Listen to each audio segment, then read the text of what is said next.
भगवान शिव गुरु का भी काम करते हैं। कई एक वर्षों तक तो साहब ने लोगों को कहा ही नहीं कि शिव गुरु है,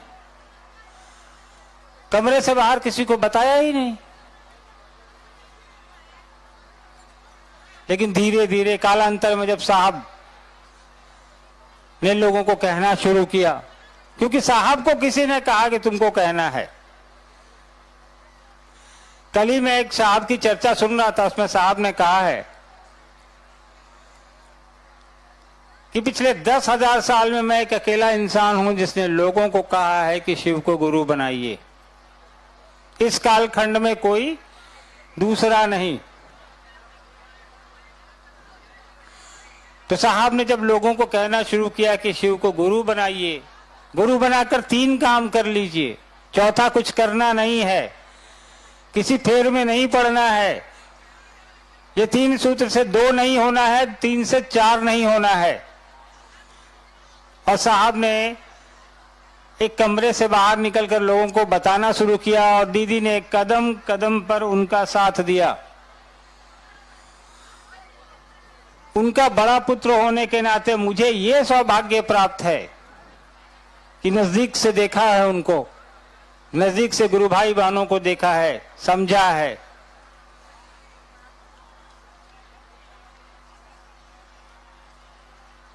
साहब का क्या उद्देश्य हो सकता है हमको आपको शिव के गुरु स्वरूप से जोड़ने से?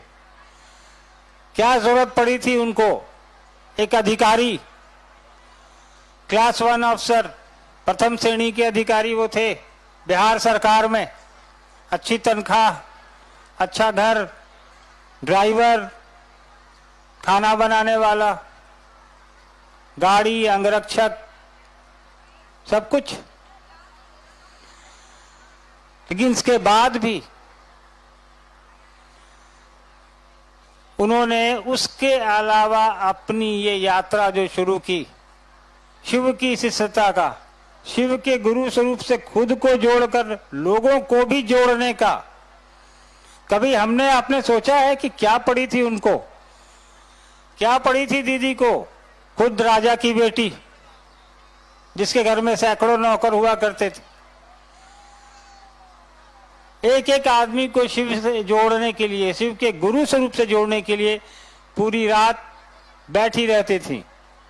कभी उनके लिए खाना बना रही हैं, कभी उनके लिए चाय बना रही हैं। तो हमने आपने कभी सोचा है कि आखिर क्या जरूरत पड़ी थी? महादेव तो ऐसे भी दे ही रहे थे सबको। महादेव का इतना बड़ा दिल है, भोलेनाथ बोलते हैं उनको कि जो मांग दिया सो मिल गया।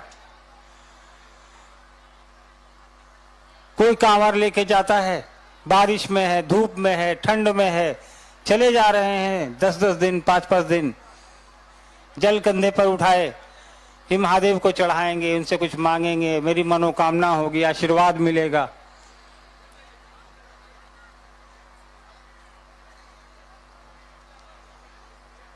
लेकिन साहब ने कहा कि महादेव की पूजा तो हजारों साल से करते आ रहे हैं हम और आप।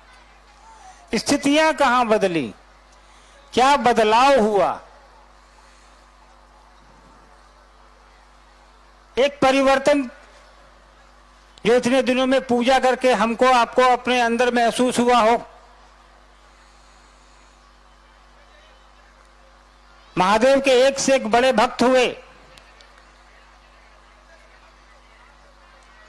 सबसे बड़ा ताकतवर, लोग कहते थे रावण, बहुत बड़ा महाबली इंसान, बहुत बड़ा पंडित।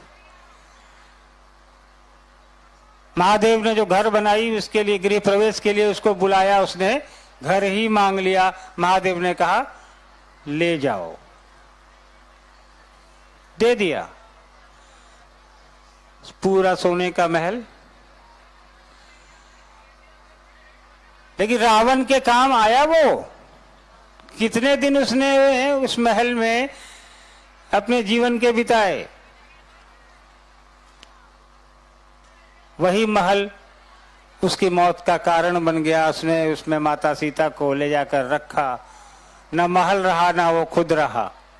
तो भक्त तो बहुत बड़ा था, हजारों साल साधना उसने की थी महादेव की।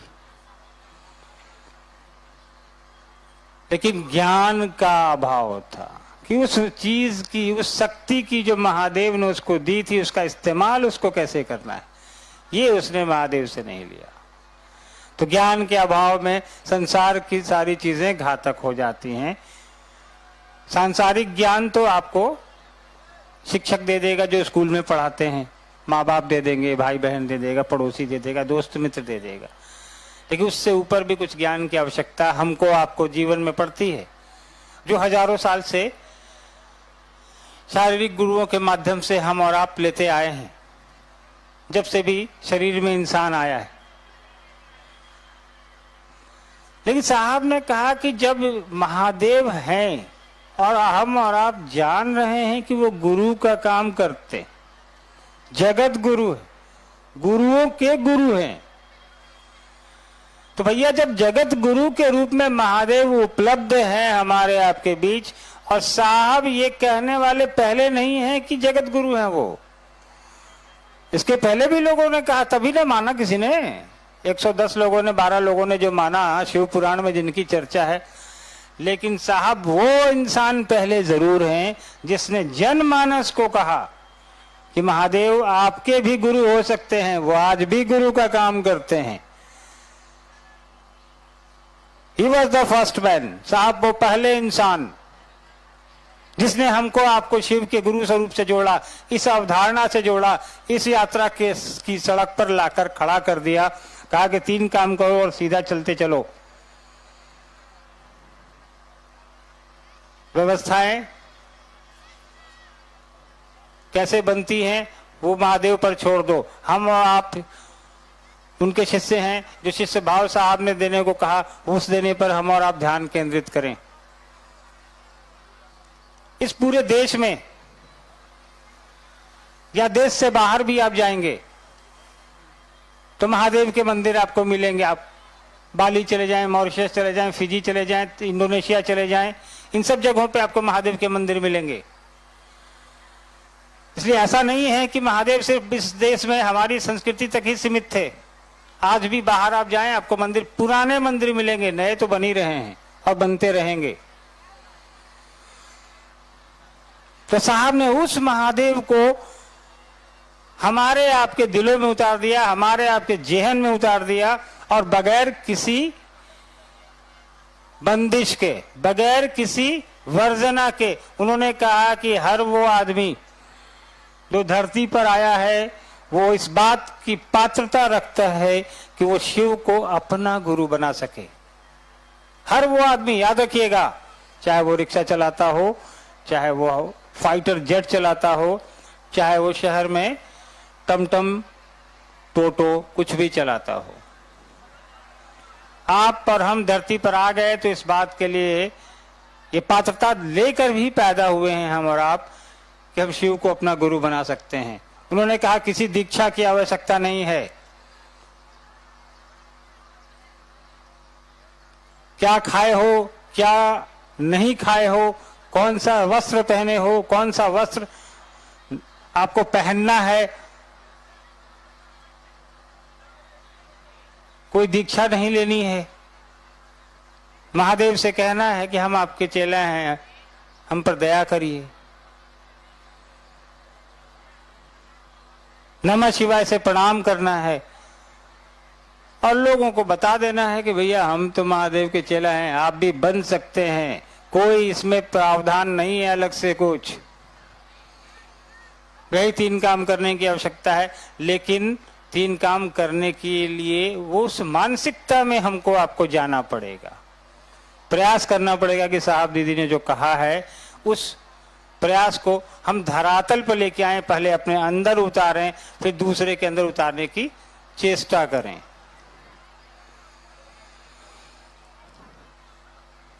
हमारे आपके पूरे इस भारत देश के कोने कोने में आप चले जाएं, उत्तर में जाएं, दक्षिण में जाएं, पूर्व में जाएं, पश्चिम में जाएं, हर क्षेत्र में आपको अलग अलग देवताओं की पूजा होती दिखेगी या उनके मंदिर दिखेंगे, उनकी प्रधानता दिखेगी हर क्षेत्र में। लेकिन आपके गुरु शिव, हमारे गुरु शिव ही एकमात्र ऐसे देवता हैं जिनकी प्रधानता पूरे देश में आपको दिखाई देगी। चाहे आप दक्षिण भारत जाएं, चाहे आप बंगाल में रहें, चाहे महाराष्ट्र में रहें, चाहे आप नॉर्थ ईस्ट चले जाएं, हर जगह तो उसी महादेव की बात करनी है, उसी महादेव से जुड़ना है, खुद को लोगों से भी जोड़ना है। इसमें कोई रॉकेट साइंस नहीं है, कोई बहुत बड़ी टेक्नोलॉजी नहीं दी है साहब ने। मन का खेल है, मन से जुड़ने का प्रयास करना है, लोगों को जोड़ने का प्रयास करना है। किसी आडंबर की जगह नहीं है, सिर्फ प्रेम का खेल है, मन का खेल है, उस पर आगे बढ़ते जाना है, प्रयास करते रहना है। धूप बहुत है, मैं समझ सकता हूं। कई लोगों ने पेड़ की छांव में अपनी जगह ढूंढ ली है। इससे एक चीज जरूर सीखिएगा, धूप तेज है, पेड़ छांव दे रहे हैं, साहब को भी, दीदी को भी और हमको, आपको भी। साहब ने हमेशा कहा वृक्ष लगाइए, वृक्ष बचाइए, उसकी सेवा करिए। प्रत्यक्ष उदाहरण आपके सामने है। आधे लोग मैदान में हैं, आधे लोग पेड़ की छांव में हैं। तो वृक्षों को बचाने का संकल्प लेके जाइएगा, अगली बार धूप से बचिएगा कहीं ना कहीं। चलिए, बरखा जी आपके बीच हैं, उनसे बात करिए, सुनिए। हम लोग इस प्रयास में हैं कि थोड़ी धूप से आप लोग को बचाएं, कार्यक्रम को थोड़ा जल्दी समाप्त करें। लेकिन इस बात के लिए आप लोग का आभारी जरूर रहूंगा कि इतनी गर्मी में आप बैठे हैं, धैर्यपूर्वक सुन रहे हैं। ये बता रहा है कि शिव का गुरु स्वरूप को आपने धारित किया। उनके साहब दीदी ने जो बताया है, जो 3 सूत्र, वो हम आप पकड़ रहे हैं, उस पर चलने का प्रयास कर रहे हैं। तभी आप अपना समय निकाल के, अपने पैसे लगा के, इस शारीरिक कष्ट में भी आप बैठकर हमको, आपको सुन रहे हैं, इस उम्मीद के साथ कि यहां से जो भी आप सुन के जाएंगे, क्षेत्रों में लोगों तक पहुंचाने का प्रयास करेंगे। साहब दीदी का वो उद्देश्य जो अब हमारा और आपका भी है, उसको जन जन तक पहुंचाएंगे। अपने गुरु शिव की बात, अपने गुरु शिव की बात हर एक कान तक पहुंचनी चाहिए। इस उद्देश्य को लेकर वापस जाएंगे। आप लोग सभी, तमाम कार्यक्रम तो अभी चलेगा, लेकिन न मेरा ये काम नहीं है, लेकिन मैं यहाँ के आयोजक, यहाँ के प्रशासक, यहाँ के की मीडिया और आप सभी को, जिन लोगों ने भी इस आयोजन में सहयोग किया है, मैं व्यक्तिगत तौर पे आप लोगों का आभारी हूँ, आप लोग का धन्यवाद देता हूँ। आप सभी को प्रणाम है। मुझको अनुमति दीजिए। धन्यवाद।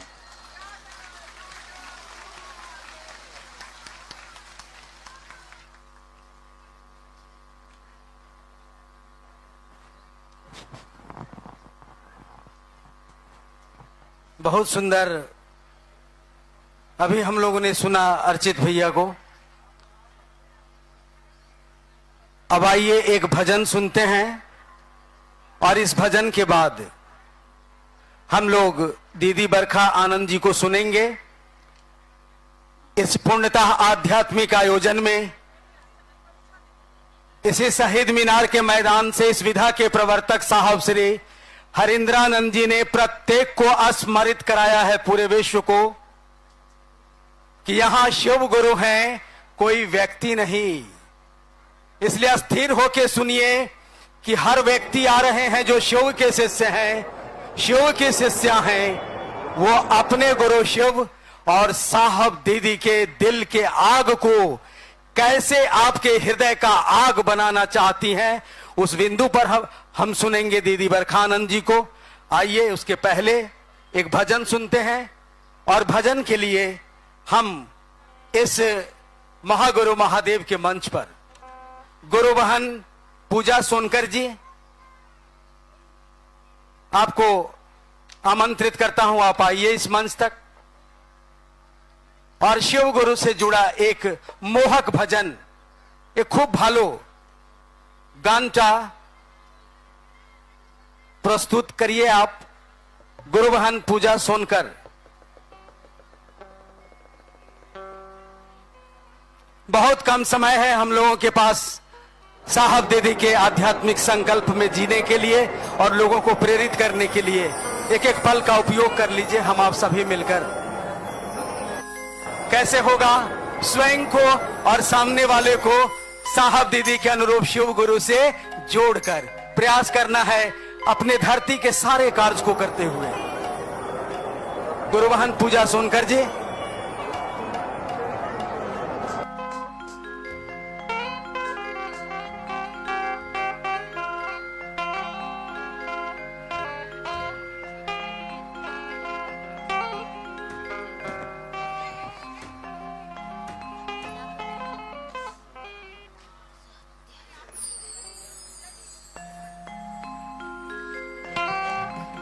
Hello hello hello hello.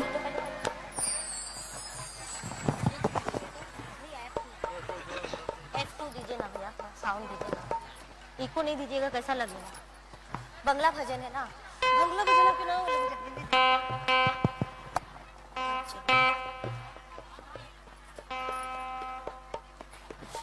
नहीं जाती थी, सॉरी।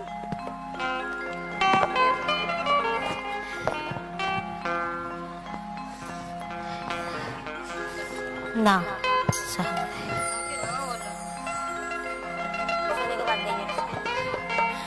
সবথেকে প্রথম নিজের গুরু শিবের চরণে প্রণাম জানাই। তিন সূত্র দাতা সাহেব শ্রী দিদিমার চরণে প্রণাম জানাই। সমস্ত গুরু ভাই গুরু বোন চরণে প্রণাম জানাই। আমার প্রণামটা স্বীকার করুন।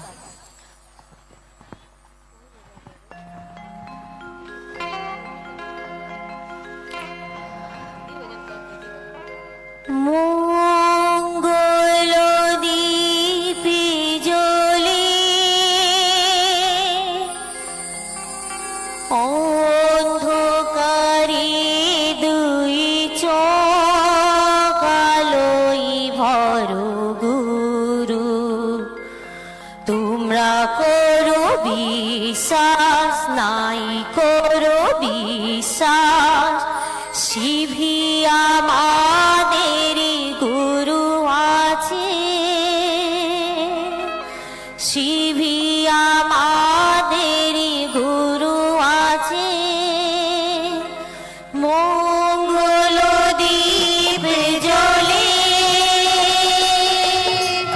অন্ধকারে দুই চোখ আলোয় ভর গুরু, তোমরা করো বিশ্বাস নাই করো বিশ্বাস, শিবই আমাদের গুরু আছে, শিবই আমাদের গুরু আছে।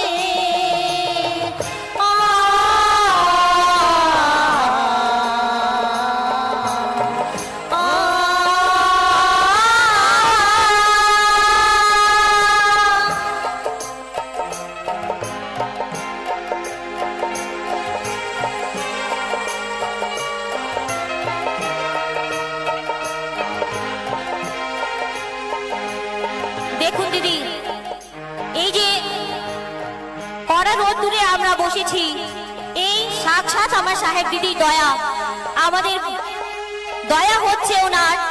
আজ ওনার দয়াই আছে যে আমরা এত দূর দরাজ থেকে এসে মহাগুরু মহাদেবের চর্চা শুনছি বা ভোজন শুনছি।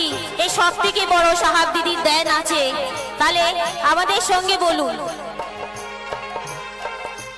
যে তুমি আলো দিতে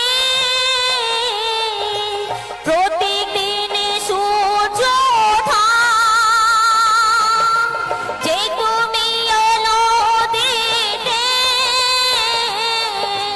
প্রতিদিন সূর্য ওঠা, তাদের বুঝিয়ে দাও যে তুমি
চলো আমরা নিজে গুরু ধ্যানে যাই।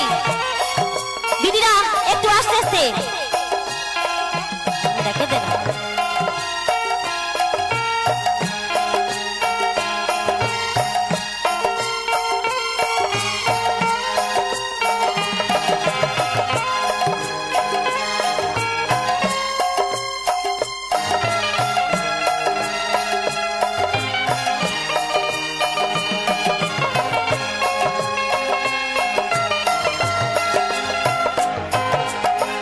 আসুন আমরা এই লাইনটা সঙ্গে করি।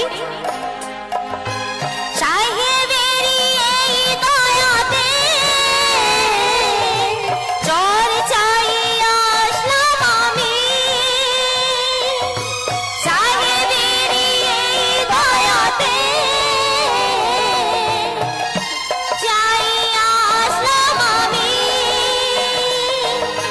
দিদিমা দয়াতে, দিদিমা দয়াতে তাদের সারায় বসে আছি মঙ্গল দীপ জ্বলে।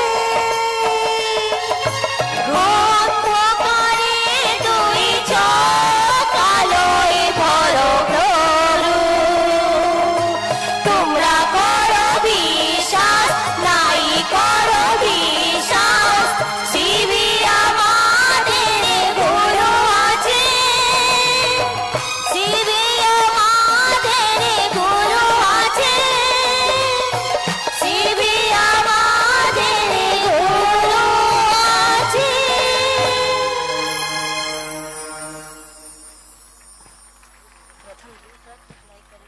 चलिए आप सबों को मेरा प्रणाम।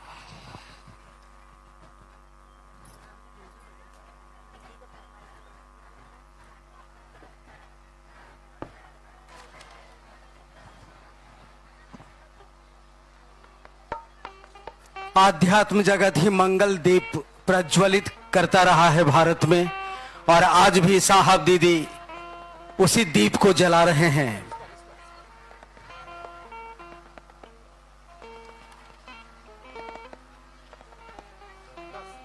थोड़ी देर हम सभी बिल्कुल धैर्यपूर्वक सुनेंगे।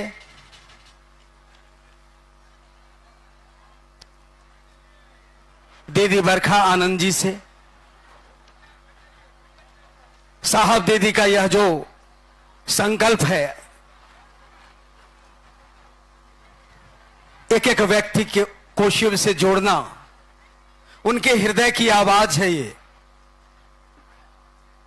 आओ चले शिव की ओर, शिव की ओर हम आप चले जा रहे हैं साहब दीदी के साथ। हम आज चाहेंगे महाकाली के इस आध्यात्मिक भावभूमि धरती पर दीदी बरखा आनंद जी से अनुरोध है कि हम सभी और संबल प्राप्त करें शिव की ओर चलने में। जो साहब की हृदय की आवाज है, साहब के इस संकल्प को अर्पित है आपका जीवन, ऐसा प्रतीत हो रहा है। हम आपको महागुरु महादेव के इस मंच पर हम सभी मिलकर आमंत्रित कर रहे हैं, आप आइए और मां काली के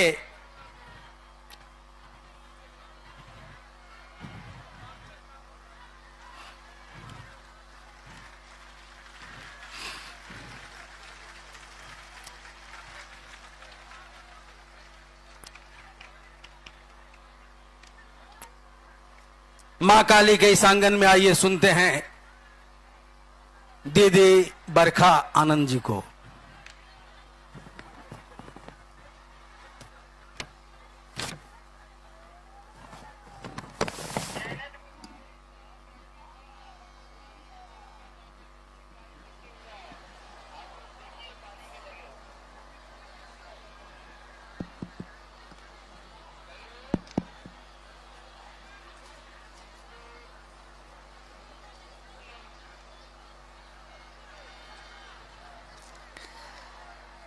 मेरे गुरु महेश्वर शिव को मेरा प्रणाम है। इस कालखंड के प्रथम शिव के शिष्य और हम सबों के परम आदरणीय वरेण्य गुरु भ्राता साहब श्री के चरणों में मेरा प्रणाम है। शक्ति स्वरूपा मां नीलम आनंद जी के चरणों में मेरा प्रणाम है। कोलकाता के इस शहीद मीनार मैदान में उपस्थित आप सभी गुरु भाई गुरु बहन के चरणों में मेरा प्रणाम है। आप मेरा प्रणाम स्वीकार करें।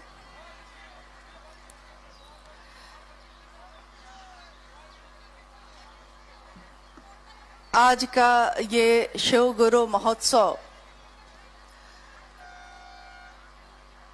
जो आयोजित किया गया आप सभी गुरु भाई गुरु बहनों के द्वारा, और इसमें असंख्य ऐसे लोगों ने अपनी सहभागिता दी। कुछ दिखाई दे रहे हैं, कुछ दिखाई नहीं दे रहे हैं, लेकिन अगर कोई इमारत बनी है तो उसमें हर व्यक्ति की ईंट एक लगी है, तभी इमारत इतनी बुलंद है। ये शहीद मीनार मैदान का स्थल बंगाल की धरती में इसकी एक भूमिका है। जब जब शिव शिष्यता की बात आएगी, बंगाल की धरती पे जब ये विस्तार पा रही थी, इस स्थान पे साहब और दीदी का आगमन हुआ। इस स्थान पे, इस मैदान में 2 कार्यक्रम ऐसे हुए जो बंगाल की धरती के लिए मील का पत्थर साबित हुए। और इस स्थान पे उस समय हमारे वरेण्य गुरु भ्राता आए, शिव की शिष्यता का संदेश दिया। उन्होंने लोगों से आवाहन किया कि शिव सबके हैं, लेकिन अगर तुम्हारे ना हो सके तो तुम्हारे लिए किस काम के। महादेव सार्वजनिक है। कोई भी सत्ता जो सार्वजनिक होती है, कोई भी सत्ता जो सबकी होती है, वो किसी एक की नहीं होती।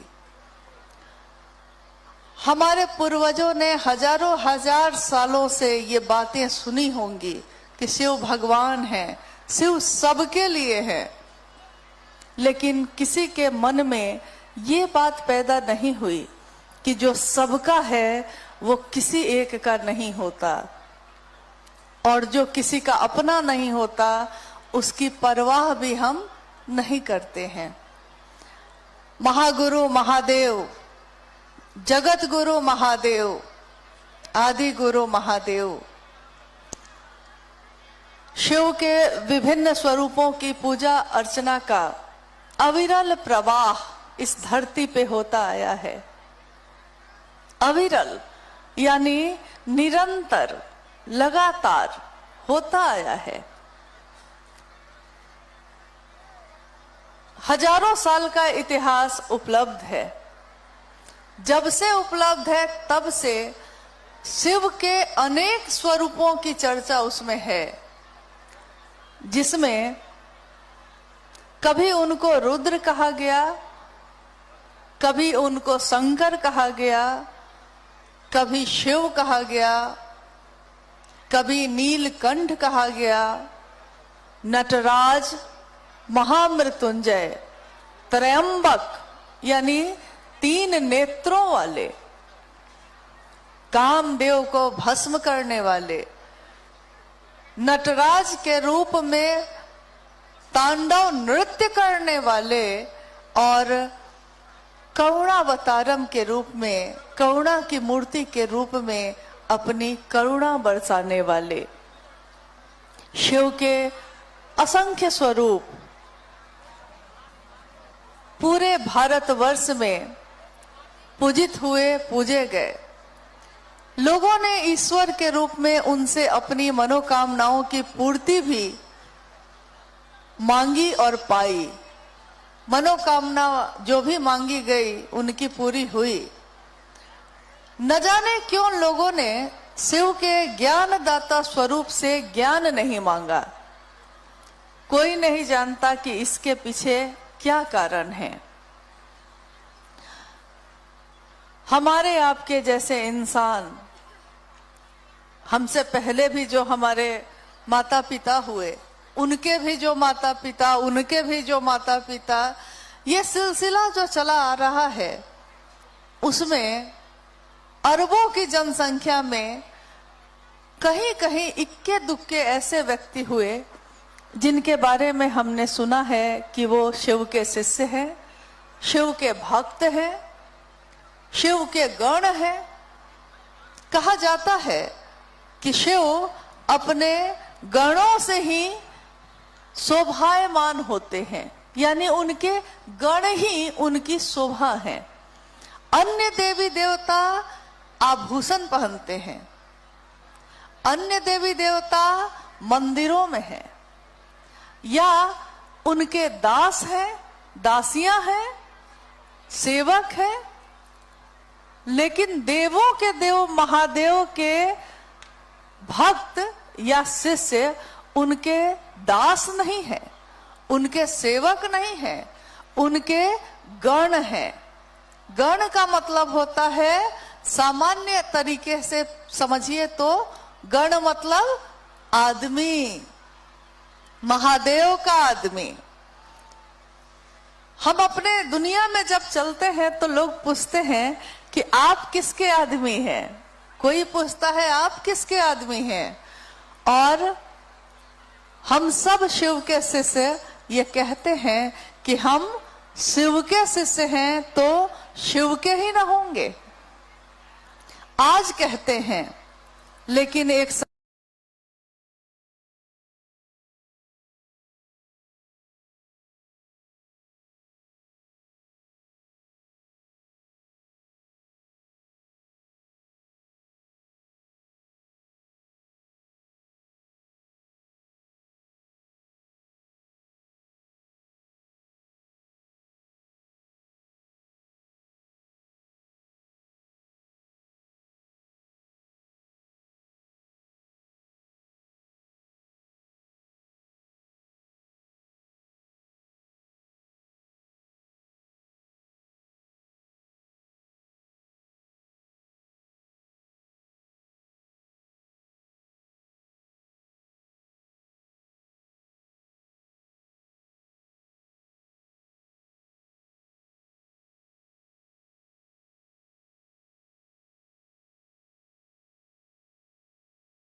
साहब श्री आए और उनके साथ हम सब भी आए, हमारा सौभाग्य है ये। और उस समय साहब ने कहा कि ऐसा नहीं है कि आपने पहले नहीं सुना है। इसी धरती पे कवि रविंद्रनाथ टैगोर ने कहा कि आमी नटराजेर चेला, चित्तकाशी देख छिखेला, मैं नटराज का चेला हूं, मैं नटराज का शिष्य हूं। चित्तकाशी देख छिखेला, चित्त के आकाश में, ये जो मेरी चेतना है, ये जो मेरा चित्त है, इस चित्त के आकाश में मैं ये खेल देख रहा हूं। बांधन खोलर सीख छी साधन, बंधन को खोलने का साधन सीख रहा हूं, तरीका सीख रहा हूं कि बंधन कैसे खुलता जाता है, कैसे अपने आप खुलता जा रहा है, ये तरीका सीख रहा हूं। और महाकालेर त्रिशूल नाचे, महाकाल का त्रिशूल नाच रहा है। मैं अपने चित्त के आकाश में ये खेल देख रहा हूं और मेरे सारे बंधन खुलते जा रहे हैं। इस धरती के कवि ने भाव के उस उच्च स्तर को छुआ, नहीं छुए होते तो ये वाक्य उन्होंने कहा ही नहीं होता। उन्होंने ये महसूस किया, इस स्तर तक उनका भाव गया है, तब उन्होंने ये कहा है। यानी ये कहा उन्होंने, लोगों ने पढ़ा, लेकिन ये बंधन कैसे खुलते हैं ये तरीका नहीं जाना। और शिव की शिष्यता में साहब हरिंद्रानंद जी ने इतना ही भर किया कि उन्होंने ये नहीं कहा कि मेरे पीछे आना। उन्होंने 3 सूत्रों में कहीं भी अपना नाम तक नहीं दिया। आज तक ऐसा भी नहीं हुआ था कभी। आज तक जब भी आप कोई भजन, आरती, कुछ भी उठाइए, कोई तरीका जो पहले कहा गया है किसी के द्वारा, कोई बात जो विशेष रूप से कही गई है लोगों के लिए, जिसने कहा है उसने उसमें अपना नाम भी शामिल किया है।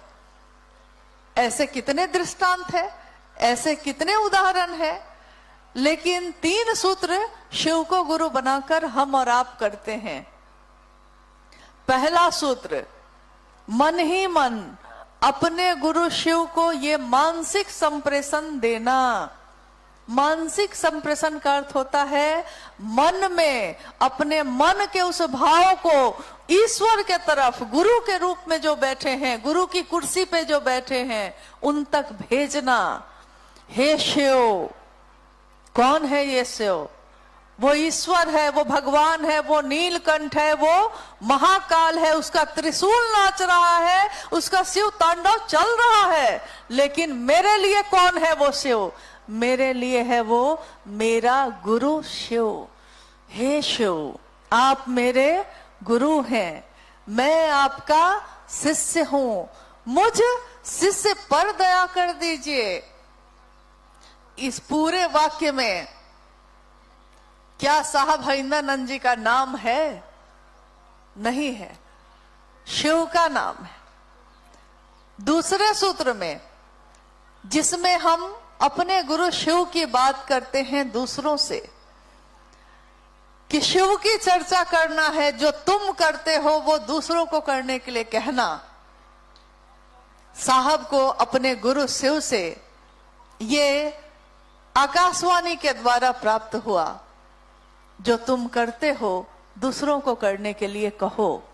साहब क्या करते थे? शिव को गुरु बनाया था, दूसरों को भी शिव को गुरु बनाने के लिए अनुरोध करते थे दूसरों से, और यही गुरु का आदेश भी आ गया। उन्होंने क्या कहा?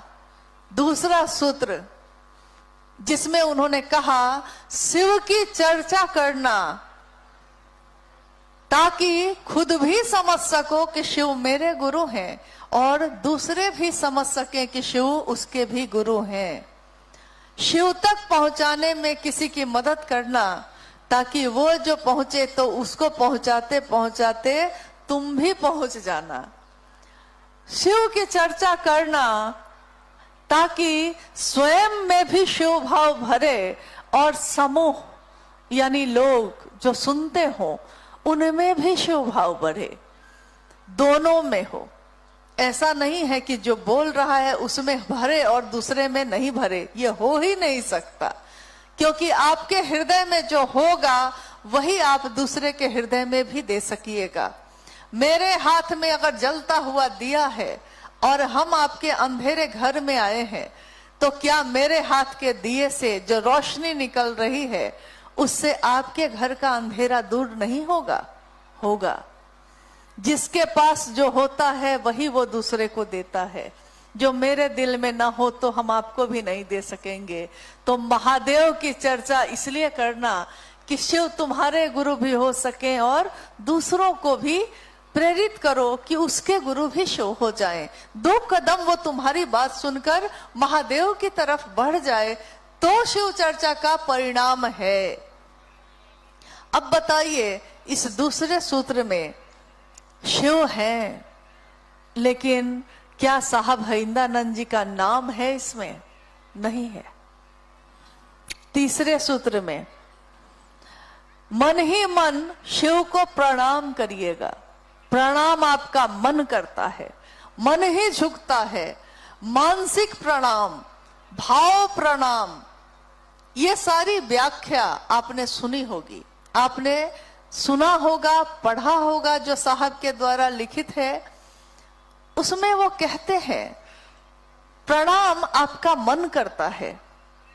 आप एक मानसिक संप्रेषण प्रणाम का देते देते आप ये कर सकते हैं कि शिव के प्राण मंत्र नमः शिवाय का सहारा ले सकते हैं। नमः शिवाय शिव का प्राण मंत्र है, लेकिन हमने और आपने अगर इसको बार बार किया, इसकी आवृत्ति, इसका दोहराना बार बार अगर मेरे मन में चलता रहा, तो एक दिन वो शिष्य का भी प्राण मंत्र बन जाता है, क्योंकि एक ऐसा मंत्र जो मेरे प्राण पे निरंतर चल रहा है, जो रुकता ही नहीं है।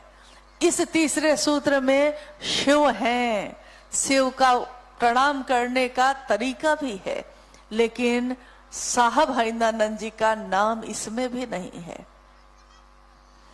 क्या उनको ये भय था कि लोग उनको भूल जाएंगे? शिव को तो याद रखेंगे, लेकिन शिव का दान करने वाले को भूल जाएंगे।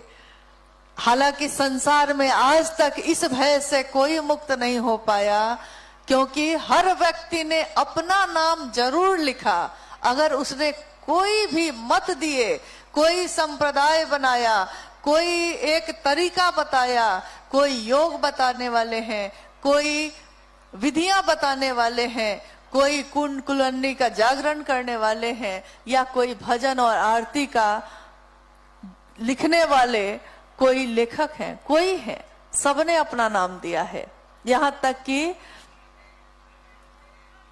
ऐसे उदाहरण हर जगह पे आपको मिल जाएंगे। लेकिन शिव को गुरु बनाने का तरीका देने वाले साहब हरिंद्रानंद जी ने इन 3 सूत्रों में अपना नाम अलग से नहीं दिया, क्योंकि वो एक ऐसी सत्ता है जिनको ये भय भी नहीं है कि लोग उनको भूलेंगे, क्योंकि लोग उनको भूलेंगे ही नहीं। तो जब उनको ये मालूम है तो अलग से नाम क्या देना है। कितनी खूबसूरत एक पंक्ति है कि जब इसी कोलकाता के मैदान में 2013 में हम लोग साहब के साथ आए, क्या खूबसूरत वो वक्त, वो समय रहा। क्या सुंदर महादेव की बात हम लोगों ने इसी मैदान में सुनी और हम लोग लौट गए।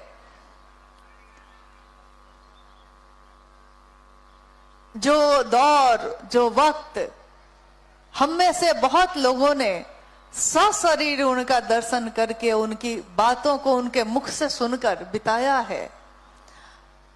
वो दौर अब नहीं आएगा, क्योंकि दौर तो अब आगे बढ़ चुका है, समय आगे बढ़ चुका है। पल प्रतिपल ये सृष्टि बदल रही है।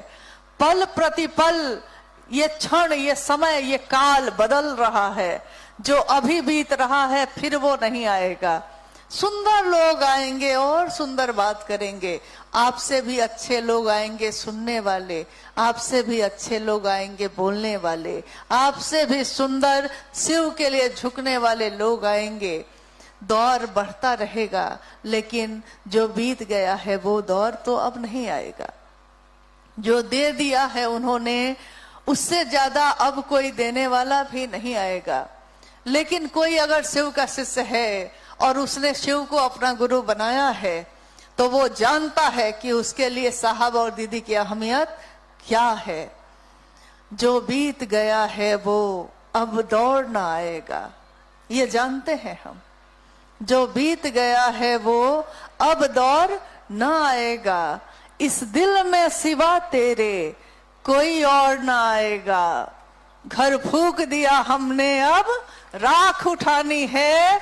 जिंदगी और कुछ भी नहीं, तेरी मेरी कहानी है। जिंदगी ये शिव शिष्यता की और कुछ भी नहीं है।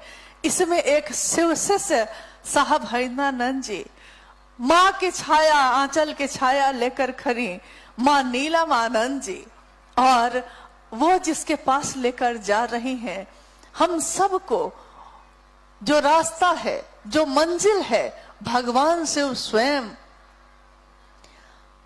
वही अब हमारे जीवन में है। हमारे जीने का कारण भी वही है, हमारे कुछ भी करने का कारण भी वही है। और ये अब ना हो सकेगा कि इस दिल में अब कोई और आएगा, क्योंकि ये दिल भरा है उन्हीं से, उनके प्रेम से। न उनसे ज्यादा प्रेम देने वाला कोई आएगा, न उनसे ज्यादा परवाह करने वाला आएगा। क्योंकि ऐसी परवाह कौन करता है कि अगर गुरु भाई गुरु बहन मिलने आए हैं और उन्होंने अपनी चप्पल बाहर खोली है, बारिश का समय है, बारिश होने लगी है, साहब शिव चर्चा कर रहे हैं और बीच में रुक कर वो कहते हैं कि क्या तुम लोगों के चप्पल बाहर है, बारिश में भीग रही है? लोग कहते हैं कि हाँ बाहर है। वो कहते हैं कि जाकर उठा लो, खराब हो जाएगी, फिर कैसे खरीदोगे? कभी कहते कि आए हो, भारा है कि नहीं है? कभी कहते कि भोजन किया है कि नहीं किया है? अपने सामने परोसे हुए भोजन की थाली को भी गुरु भाई गुरु बहन की तरफ बढ़ा दिया है। साहब और माँ नीलमानंद अपने एक छोटे से लौकिक घर में जी रहे हैं। 3 संतान हैं उनकी, 5 व्यक्तियों का एक लौकिक छोटा सा परिवार। लेकिन उस परिवार में इतनी जगह है, इतनी जगह है उस घर में कि छोटे से उस घर में जितने गुरु भाई गुरु बहन आते हैं सब समाते जा रहे हैं। एक छोटे से घर में माँ नीलमानंद जी ने एक विशाल परिवार की स्थापना की है और उस परिवार में सबके लिए जगह है। ये सबका घर है। और याद रखिएगा कि अपना एक ही घर होता है, बाकी तो मकान हम लोग के होते हैं जो हम बनाते चले जाते हैं। लेकिन इसमें पहचानना पड़ता है, वक्त और आगे बढ़ेगा, वक्त और गुजरेगा। एक छोटी सी घटना जो अभी मुझको याद आ रही है, साहब के साथ हम लोग 2020 में तारापीठ गए। पहले हम लोग रांची से दुमका गए। दुमका में रात ठहरने के बाद सुबह साहब ने कहा चलो माँ तारा का दर्शन करवाता हूँ। जब हम लोग तारापीठ पहुंचने वाले थे, उससे थोड़ा पहले ही एक गांव आया। तब तक मुझको ये नहीं पता था कि माँ तारा के साधक बाबा वामा खेपके के वंशज उसी गांव में रहते हैं, आए हैं, और उसी गांव में उनका घर भी हुआ करता था प्राचीन समय में जब ये हुआ था। लेकिन जब हम लोग की गाड़ी वहां पहुंची तो साहब ने कहा, वो हंसने लगे और उन्होंने कहा कि एक मजे की बात अभी देखोगी, देखना अभी जब हम लोग इस गांव से गुजरेंगे तो क्या होगा। हम लोग की गाड़ी उस गांव से सामने से गुजरने लगी।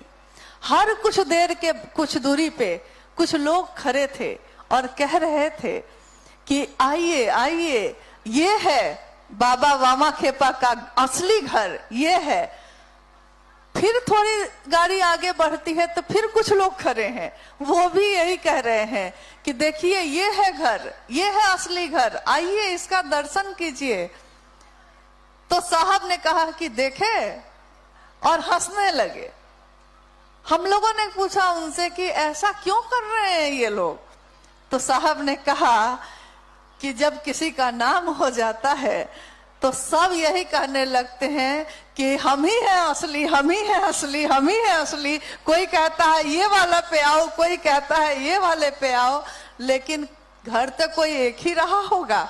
असली बात यह है कि उस साधक ने मां तारा से जो अपना एक रिश्ता बनाया, सीखना तो उस चीज को है, मन में प्रवेश कराना है तो उस चीज का करो। क्योंकि मस्तिष्क से अगर कोई काम करोगे, दिमाग से कोई काम, कोई भी काम, चाहे वो महोत्सव का आयोजन हो, चाहे प्रतिदिन गुरु का कार्य जो हम आप करते हैं वो हो, कोई काम जो दिमाग से करेंगे तो दिमाग गणित बनाता है।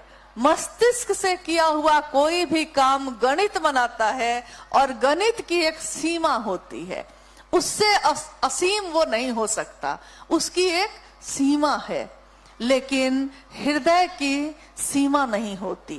हृदय को जोड़ लिया है किसी से, हृदय को समर्पित किया है किसी को, तभी उस असीम का, उस अनंत का दर्शन कर पाइएगा। क्योंकि हृदय की कोई सीमा नहीं होती, वो असीम होता है, और असीम से मिलना है, ज्ञान के निधि अगम से मिलना है, तो हृदय को भी असीम ही करना होगा। इसलिए साहब ने कहा कि मुझसे मिलने भी कोई आता है तो मैं कहता हूं कि दिल लेकर ही आना भाई।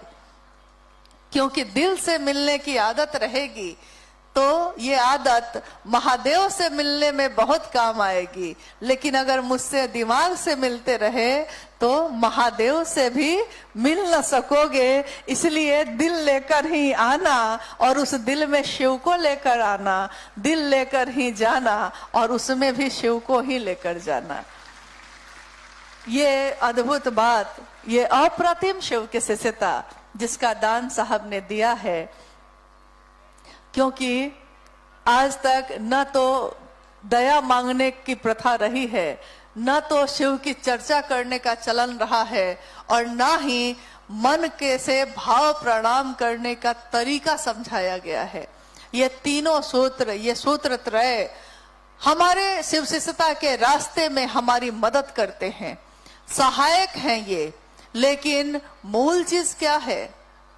अक्सर हम लोग इस पे बात करते हैं कि हम जैसे ही शिव को अपना गुरु बनाते हैं, तत्क्षण हम कहते हैं उस व्यक्ति से कि शिव को गुरु बनाकर ये 3 सूत्र करिएगा, शिव आपके गुरु हो जाएंगे।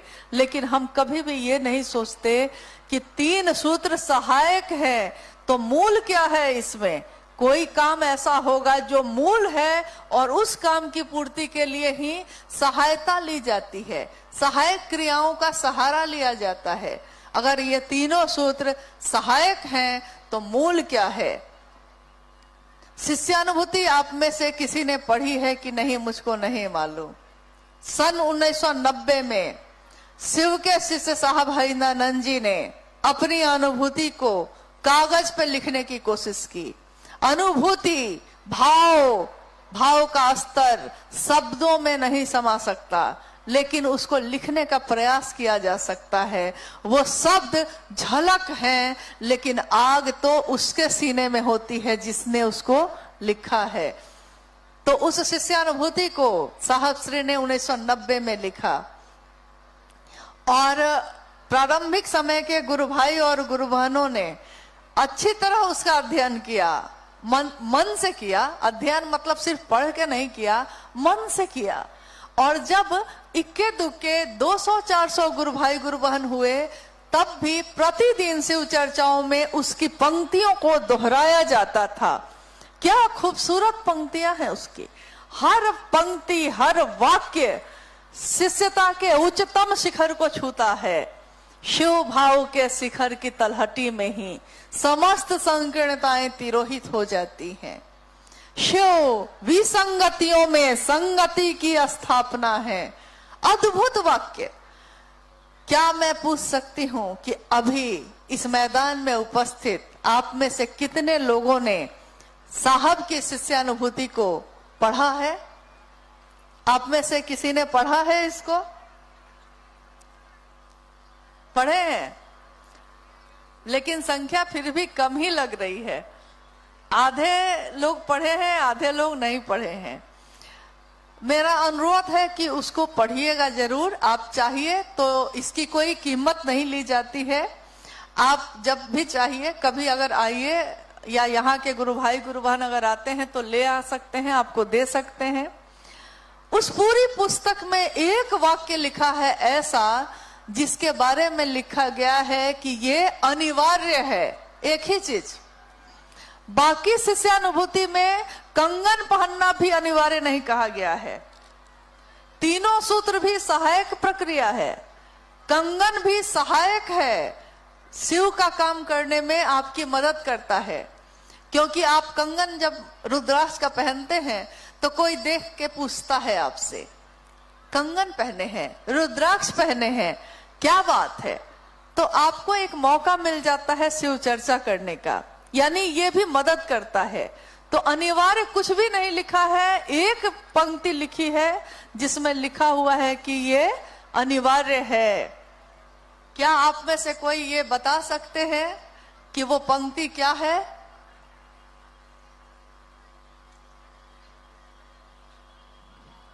कोई नहीं बता रहे हैं।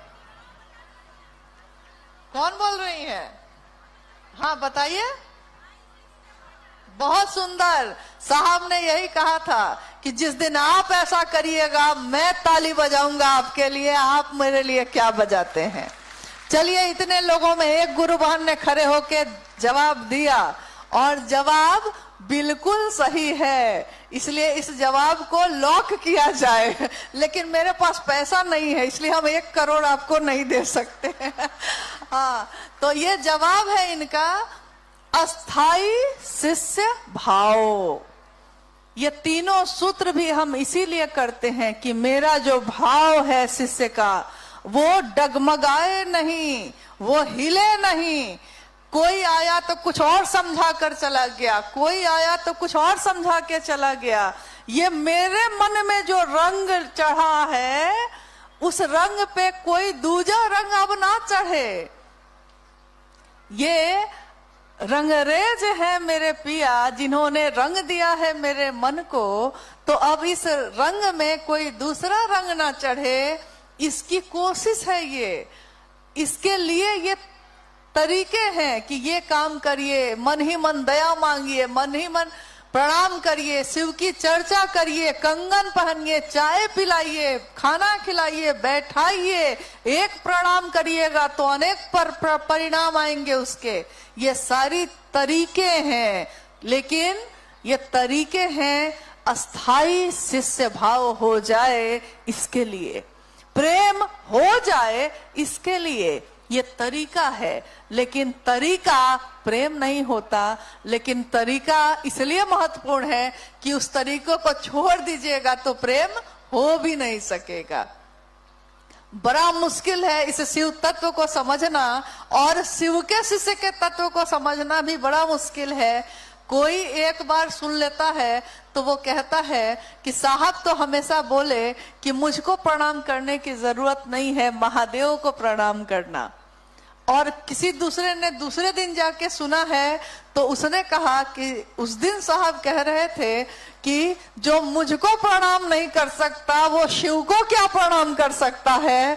तो बड़ा हम लोग अद्भुत स्थिति में पड़ जाते हैं कि समझ में ही नहीं आता कि वो एक बार कहते हैं कि जो मुझको प्रणाम नहीं कर सकता वो शिव को प्रणाम क्या करेगा, और एक बार कहते हैं कि जो शिव को प्रणाम नहीं कर रहा है वो मुझको क्या प्रणाम करेगा।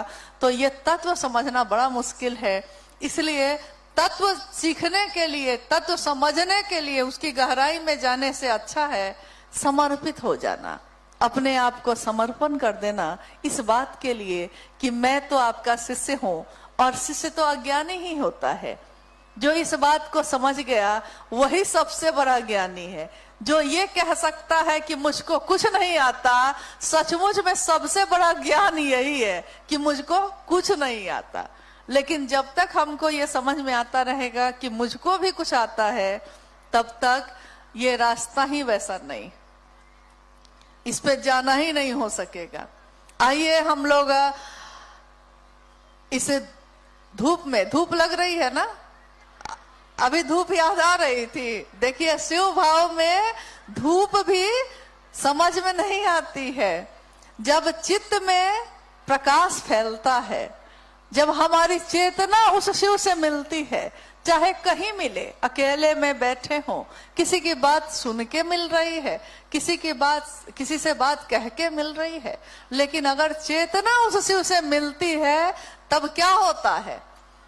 तब तपती धूप में भी ठंडी हवा का एहसास होता है।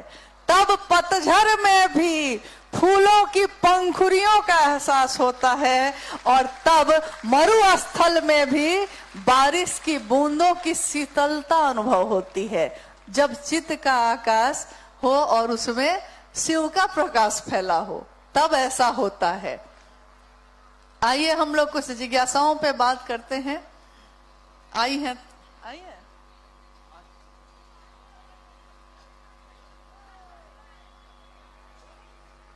माइक में आवाज दीजिए।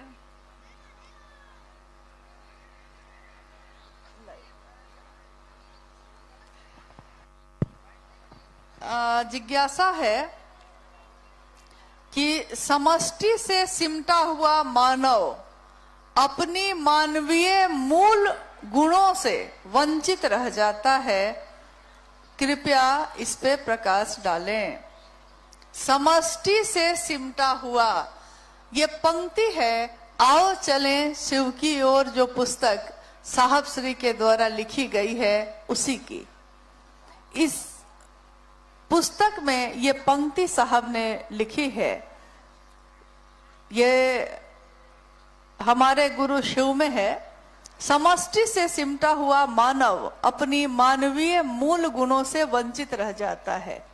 इसको समझने के लिए पहले हम लोग थोड़ा टुकड़े टुकड़े में समझ लेते हैं, क्योंकि एक ही बार पूरा वाक्य जो पढ़िएगा तो लगेगा कि बहुत भारी बात है, जबकि भारी नहीं है। ये समष्टि यानी दुनिया, जगत, व्यष्टि यानी व्यक्ति। जैसे मैं हूं व्यष्टि और अगर ये पूरी दुनिया है तो ये है समष्टि। समष्टि से सिमटा हुआ मानव यानी ऐसा मानव, ऐसा व्यक्ति जो समष्टि से, दुनिया से सिमट गया है, दुनिया के लोगों के साथ नहीं रहता है, वो अपने आप में सिमट गया है। तो अपने आप में जो सिमट गया है, अपनी मानवीय मूल गुणों से भी, जैसे मानव का मूल गुण क्या होता है? किसी भी इंसान का मूल गुण घृणा नहीं होती, नफरत नहीं होती, ये उसका मूल गुण नहीं है, ये ऊपर से चढ़ाया हुआ गुण है। लेकिन उसका अंतर जो है, अंदर का जो मानवीय गुण है, वो किसी भी मानव का प्रेम है, करुणा है, सहानुभूति है। दूसरे के आंखों में आंसू देखकर उसकी आंखों में भी आंसू छलक जाते हैं। अगर वो इंसान है, शरीर में इंसान होते हुए भी कोई पशु हो सकता है, लेकिन अगर शरीर भी इंसान का है और चेतना भी इंसान की है उसकी, तो उसका मानवीय गुण यही होगा कि उसमें प्रेम भी है, उसमें सहानुभूति भी है, करुणा भी है। लेकिन जो दुनिया से, समष्टि से सिमट जाता है, जैसा आपने देखा होगा, जब हम लोग छोटे थे तो मेरा उस समय जो घर था वो मुजफ्फरपुर एक जगह है बिहार में। हालांकि नाम तो सुना होगा आपने मुजफ्फरपुर का। किस बारे में सुना होगा? क्या?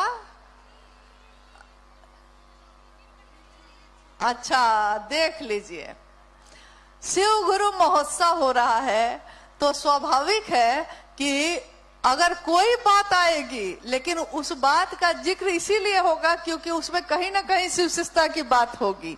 लेकिन अभी मुजफ्फरपुर का नाम लिए तो आप लोग को लीची याद आया। बताइए, ये बहुत गलत बात है।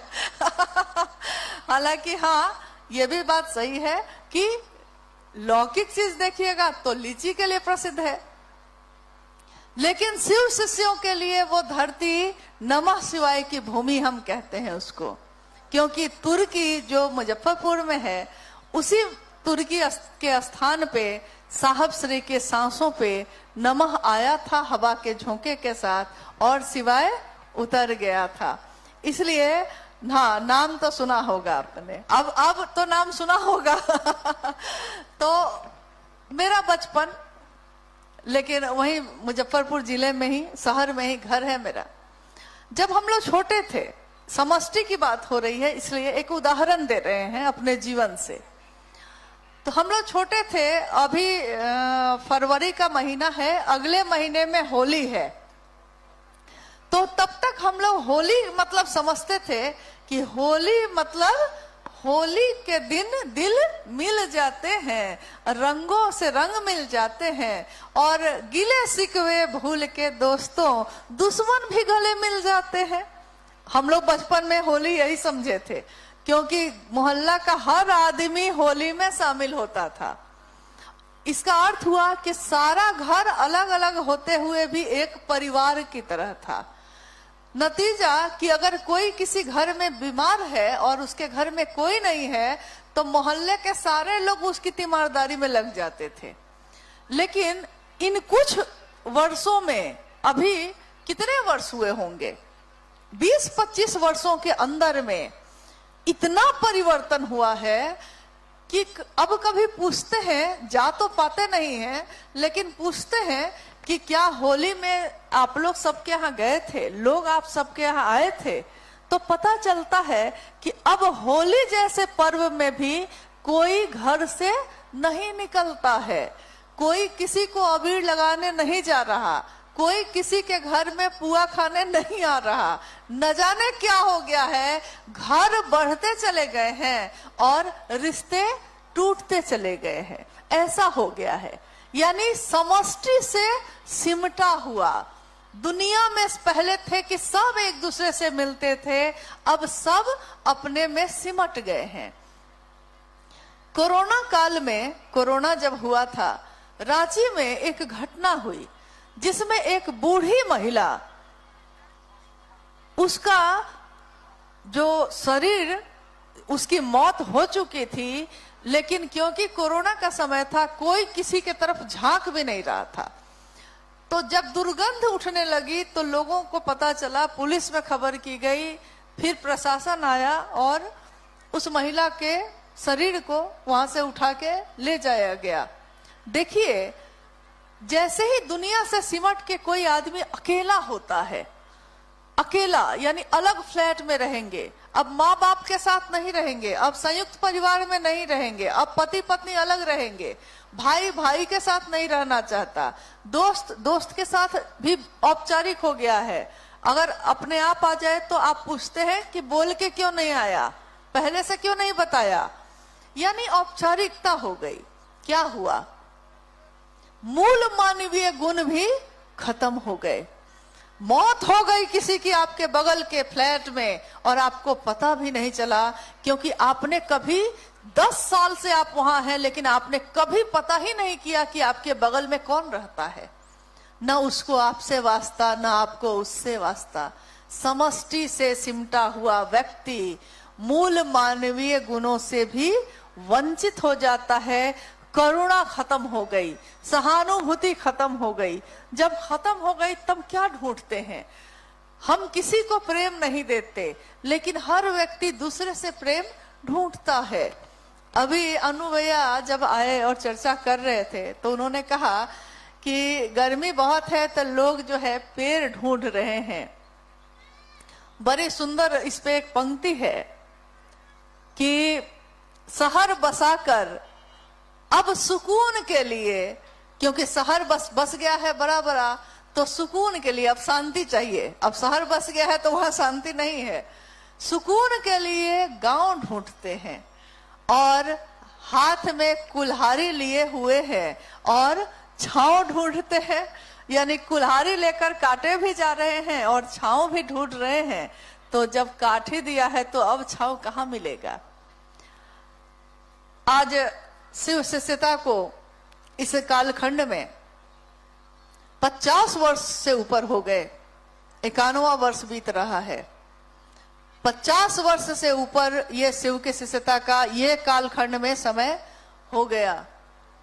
प्रारंभिक समय में कैसे कैसे लोग आए होंगे, किस तरह उन्होंने अपने निर्बल सामर्थ्य में, न्यूनतम व्यवस्था में महादेव के काम को बढ़ाने में अपनी भूमिका दी होगी। लेकिन जैसे ही भीड़ थोड़ी बढ़ी, कुनबे में थोड़ा सा लोग बढ़े, तो हमको आपको सबको ये अच्छा लगता है। हालांकि जो थोड़ा पुराना हो गया उनको भी झुकना चाहिए, उनको भी अपने बाद आए हुए गुरु भाई गुरु बहनों को प्रेम देना चाहिए, रास्ते पे चलने का तरीका बताना चाहिए और साहब और दीदी के बारे में सुनाना चाहिए, ताकि वो सुने और समझें कि उनके जीवन में इसकी क्या भूमिका है, इसकी क्या कद्र है, शिव की शिष्यता क्या है, ये समझने में उनको मदद मिले। और नए जो गुरु भाई गुरु बहन बन रहे हैं और आ रहे हैं तेजी से, हम सब चाहते हैं, साहब स्वयं चाहते हैं कि वो लोग आगे बढ़े, महादेव के काम को और बढ़ाए, विस्तार दे, व्यापक करे और कोई किसी के रास्ते में खड़े होकर रोके नहीं, उसको चलने में मदद करे। लेकिन उनको भी ये याद रखना चाहिए कि पांव सूखे हुए पत्तों पर अदब से रखना। पांव जो आज पत्ते गिर के जो सूखे हुए आपको लग रहे हैं, कभी हरे थे वो, कभी उसी हरे हरे पत्तों ने हवा दी थी, ठंडक दी थी, छांव दी थी। पांव सूखे हुए पत्तों पर अदब से रखना, धूप में मांगी थी तुमने पनाह इनसे कभी।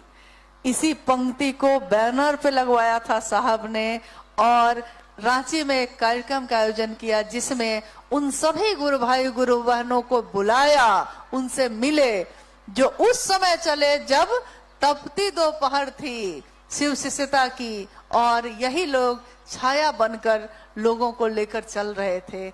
आज उनके शरीर शिथिल हो गए हैं, लेकिन हम उनकी भूमिका को नजरअंदाज नहीं कर सकते। हम सभी शिव के शिष्यों को उन सभी सूखे पत्तों पर अपने पांव को अदब से रखना चाहिए, क्योंकि उस समय जब साहब दीदी के साथ हम और आप न थे, उन लोगों ने ही इस महादेव के काम को बढ़ाने में मदद की थी। हम उनको कम से कम प्रणाम तो कर सकते हैं, हम कम से कम उनके प्रति कृतज्ञ तो हो सकते हैं।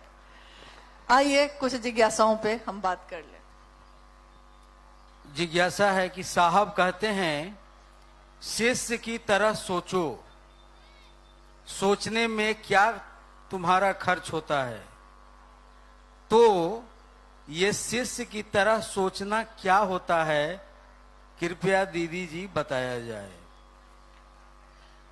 देखिए, ये प्रश्न है कि साहब कहते हैं कि शिष्य बनकर सोचा करो, यही ना?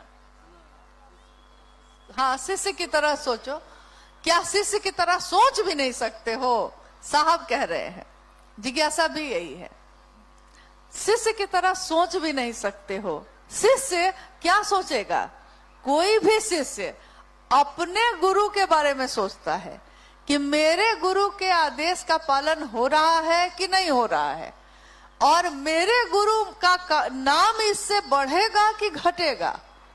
कोई शिष्य होगा तो वो यही सोचेगा, क्या मेरे इस काम से, मेरे इस कृत्य से महादेव का नाम होगा तो हम उस काम को करेंगे, और अगर मेरे इस काम से महादेव का नाम बदनाम होगा तो कदापि न करेंगे न करने देंगे।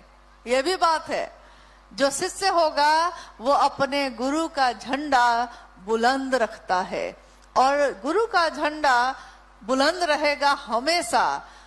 शिष्य आते रहेंगे जाते रहेंगे, शरीर में आते रहेंगे जाते रहेंगे, लेकिन महादेव का झंडा तो बुलंद ही रहेगा। आपने देखा होगा जब देश पे अगर आक्रमण हो जाए और देश के सारे लोग हथियार लेकर सीमा पे पहुंच जाते हैं, किस लिए?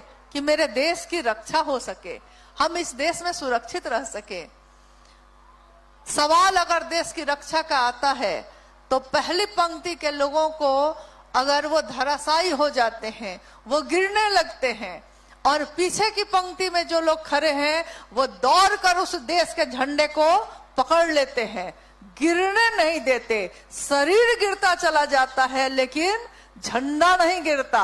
महादेव का झंडा साहब और दीदी ने थाम रखा है, लेकिन हम ऐसा काम करें कि हमारे कृत्य से वो झंडा बुलंद हो, गिरे नहीं। कभी गिरेगा तो नहीं, लेकिन कम से कम मेरे कृत्य से ऐसा ना हो। इसलिए शिष्य बनकर सोचना होगा, तो आपको हर उस बात पे सोचना होगा जो महादेव के काम के परिधि में आती है।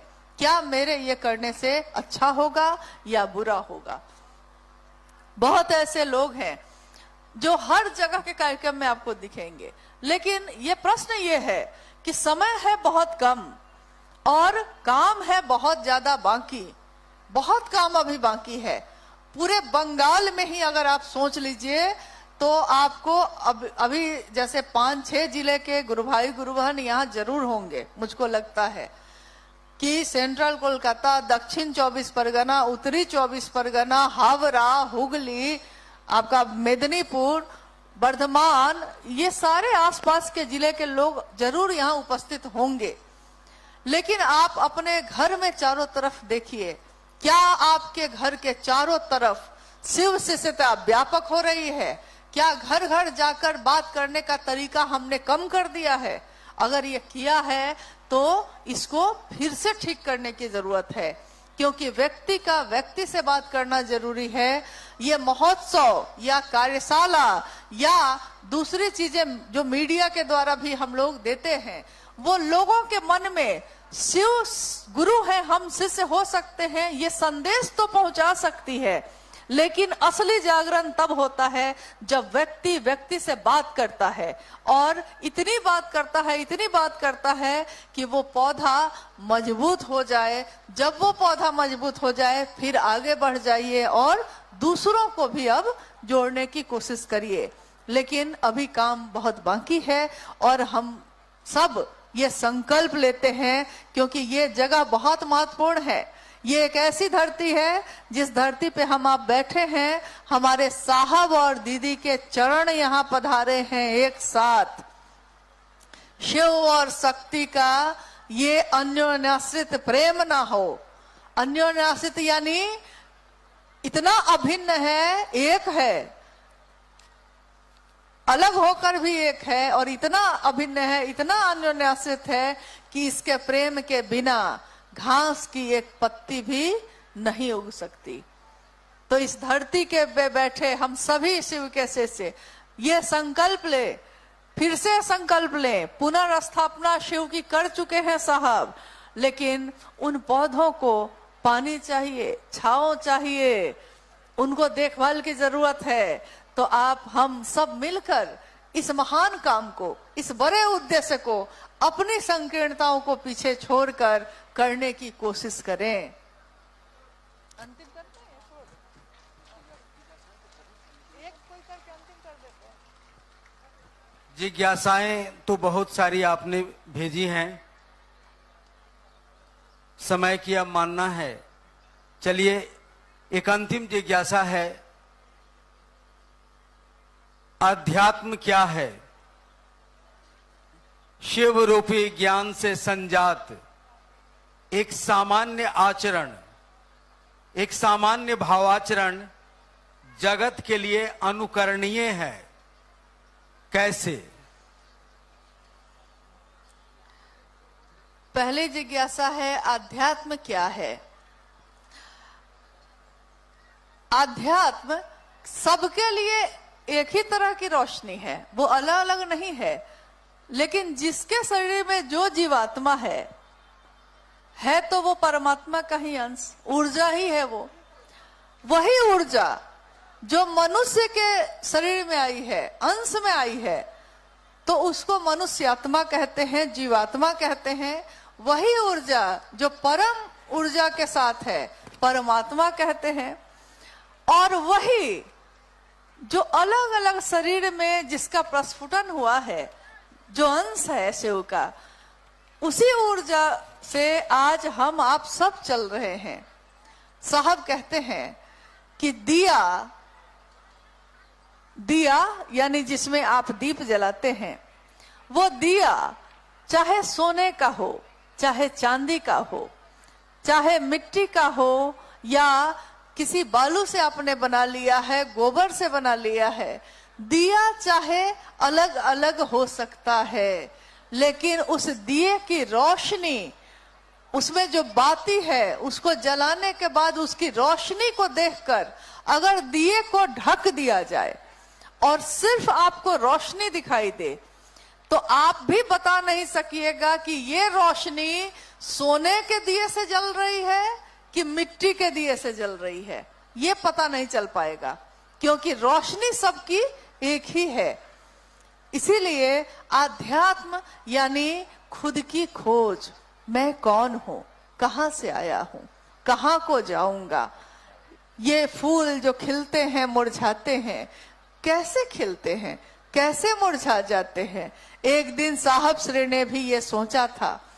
साहब के परिवार में, साहब के पिताजी के जो पिताजी थे, यानी साहब के दादाजी, उस समय सिवान के अमलोरी में हैजा फैला और 3 दिनों के अंतराल में साहब के दादाजी और उनके भाई, 2 भाई, सारे के सारे लोग 3 दिन के अंतराल में खत्म हो गए। साहब ने लिखा है इसको कि मैं सोचता था कि ये क्या होता है कि अचानक कोई चलता फिरता हंसता बोलता आदमी, ऐसा क्या होता है कि वो सीधे चलते चलते खत्म हो जाता है। लगता है जैसे उसके अंदर का वो प्राण निकलते ही उसके शरीर में अब कुछ ना रहा। ये कहां से आया था, कहां को चला गया, मैं कौन हूं, कहां से आया था, जब नहीं आया था तो कहां था, और जब इस शरीर से निकलूंगा तो कहां जाऊंगा। इसकी खोज ये है अध्यात्म। और एक जिज्ञासा है कि शिव के शिष्य का एक सामान्य भावाचरण भी जगत के लिए अनुकरणीय होता है। शिव भाव से संजात एवं प्रगाढ़ सामान्य भावाचरण भी, इसकी ये जो पंक्ति है, ये पंक्ति भी किस पुस्तक की है, कहां लिखा हुआ है ये पंक्ति? शिष्यानुभूति में। देखिए बहुत जरूरी है उसको पढ़ना। शिष्यानुभूति की ये पंक्ति जिसमें साहब कह रहे हैं कि शिव भाव से संजात एवं प्रगाढ़, संजात मतलब भींगा हुआ, डूबा हुआ उसमें, और प्रगाढ़ यानी गहरा। एक सामान्य भावाचरण, एक सामान्य भावाचरण का अर्थ हुआ कि दैनिक काम आप चल रहे हैं, आप बोल रहे हैं, आप बैठा रहे हैं किसी को, आप खिला रहे हैं, आप खा रहे हैं, आप सो रहे हैं, आप जग रहे हैं, आप मिल रहे हैं, आप विदा हो रहे हैं। एक सामान्य भावाचरण।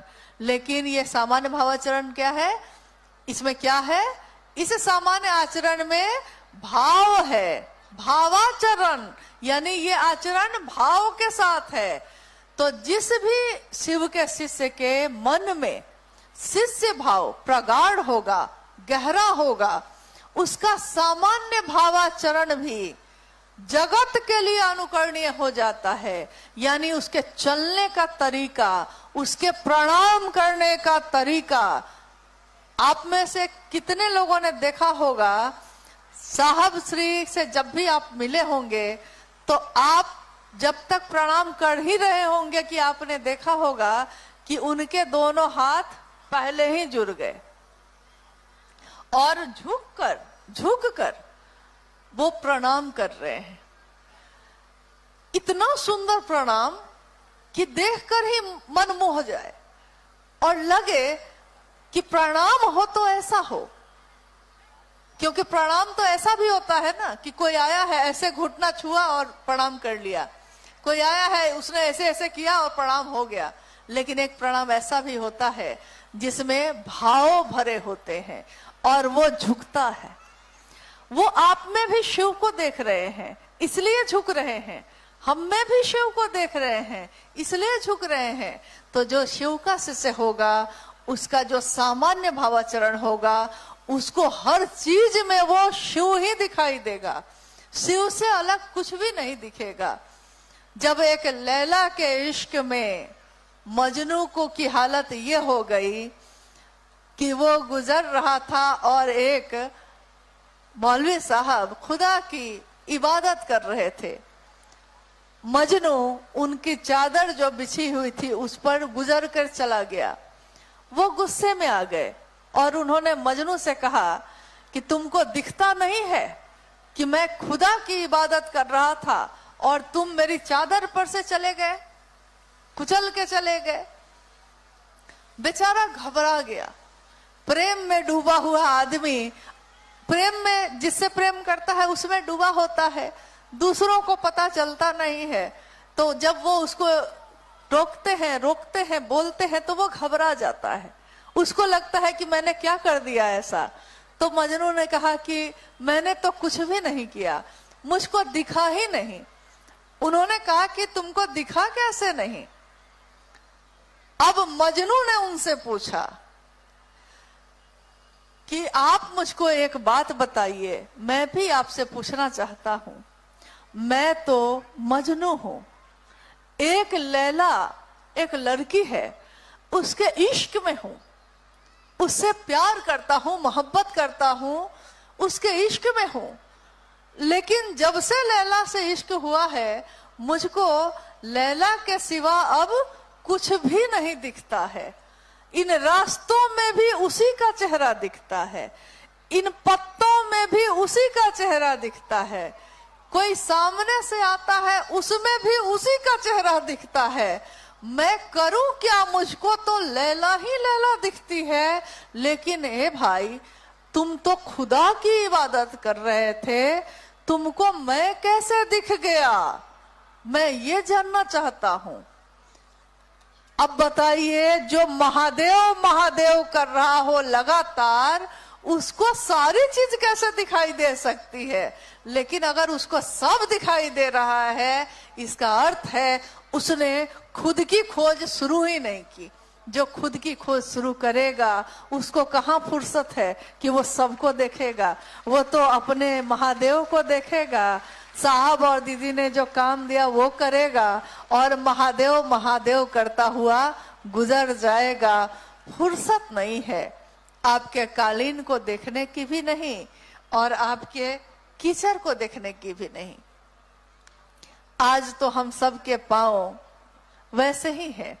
महादेव के काम में चलते चलते साहब और दीदी के पांव कीचड़ से भर गए। माँ ट्रैक्टर पे बैठ के गांव गांव उनके साथ गई।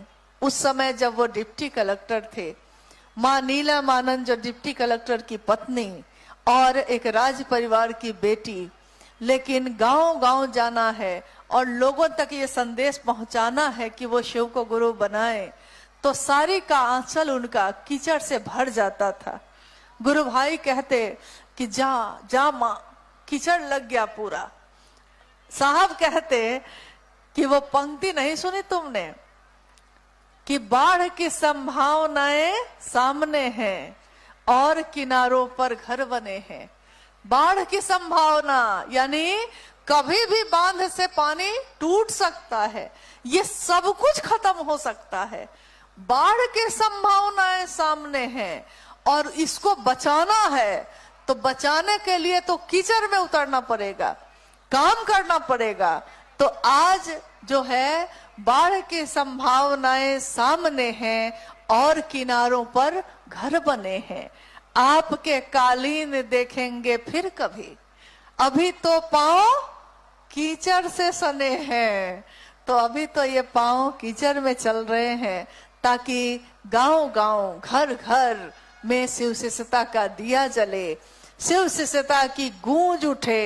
एक दिन साहब ने ये सोचा, ये जो दूर मंदिरों से आवाज आती है मधुर घंटियों की, कोई जाता है मंदिर में वो घंटी बजाता है कहने महादेव को कि मैं आया हूं आपके द्वार, उस घंटी से एक मधुर ध्वनि हवाओं में फैल जाती है।